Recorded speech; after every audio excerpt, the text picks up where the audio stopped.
Hey everybody, welcome back to Big Whiskey Rebellion. This is going to be a little quick video to show you how we do some of our barrel picks. My name is Nick. I am the majority bartender over at the Little Whiskey Original location. My name is Brian. I actually work at both of the Big Whiskey and the location on Robinson Street in the Fan.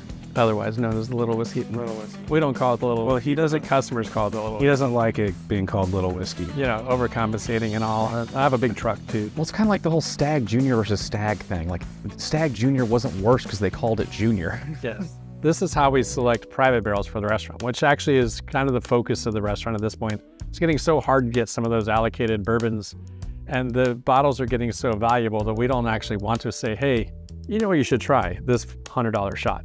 That's just not what we would necessarily want to do for our customers. So by doing private barrel selections, we can have something that's really unique to our businesses, and they can only get it at our place, and it creates a shot that costs a fraction of that, and the customer has a really cool experience that they can't have anywhere else.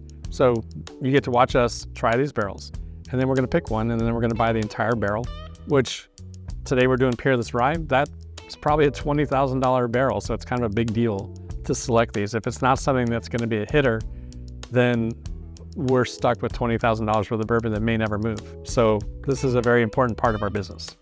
So I'd say let's go into it.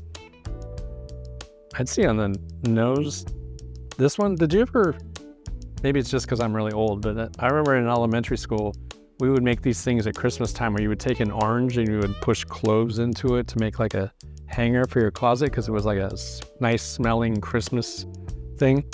Oh. That's what this nose. Yes, but because I wasn't born in the year of our Lord 1920, I never did that. Back in my day. This, at first I get that like familiar lilt of like, you know, just kind of chocolate, and then there's this savory kind of cookie roundedness to it. I don't know. Yeah, I guess it's part of the cream, like the grain profile makes it kind of creamy, grainy. I'm getting like creamy orange. Yeah, that's what I'm saying, orange and clove. Like that's kind of what I'm catching. And I don't usually say orange when I talk about bourbon, so it is a very distinctive. Almost like a creamsicle, I guess. Yeah. I think my nose is both busted for orange. Oh, it could have just been me influencing Brian's thought process by saying orange. I know people have done that to me where they're like, this tastes like smoky salmon. I'm like, you're right, this does taste like smoky salmon. But, I mean, the palate on it is phenomenal. It's not too spicy, not too sweet. Of the three, I like the nose on number one. I love the flavor. There's like a lingering, I don't even know what I want to call it. I guess it does harken back to maybe kind of like an orangey floral note that kind of lingers on my palate. Back in my day, we used to eat these jelly candies that had the little white stripe, and it was the orange one that it just tastes like the orange stripe. Fruit slices. No, it does. It reminds me of some kind of an orange candy, and that's a good thing. Number two. Oh, I love the way number two smells. Ooh, completely different. On the palate is darker. The nose is great. But the taste is much spicier, a lot more of the oaky tannin. Almost dries my palate out when I drink it, like almost like aggressively spicy compared to the first one. It goes to that like kind of soft marshmallowiness for a second, and then it just gets bitter. Yeah. It's just kind of bitter. And the longer it sits. I'm putting that one over here because that's not a favorite. The nose on number three is nice. Still prefer the nose on number one. Again, me with my weird things. This one smells like carnauba. Has that like hint of like turtle wax. That's a unique one. I don't ask me, man. This has more spice than number one. Not as much drying tannic spice as number two.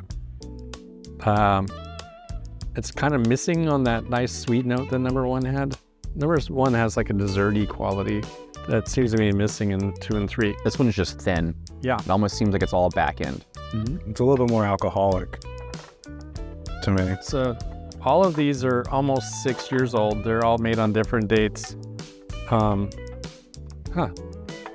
one I like the most so far is actually a month or two younger than the other ones. So amazing what happens with aging. So I'm definitely a no on number two. Number one got more spice as it sat. number one is just so well balanced. From beginning to middle to end, it's bold up front. The middle of your tongue gets that big sugary rye spice kick, and then it just goes into the back, and you don't feel as if it's getting thin or too hot. Yeah. That's what number 3 does. Number 3 is hot. Yeah. That's probably my least favorite. There's definitely a clear difference between the 3 samples, like 1 and 2 and then 3. And 2 just doesn't have the taste for, like, I like the way it smells, but It's all spice. yeah, it's all spice.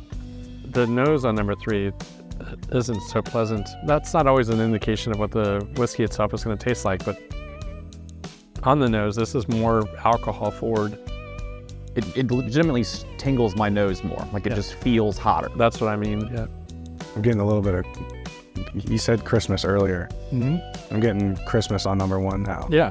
That like, I associate citrus and cloves with holidays, and so it's Yeah, I like that one. yeah. I'm thinking number 1.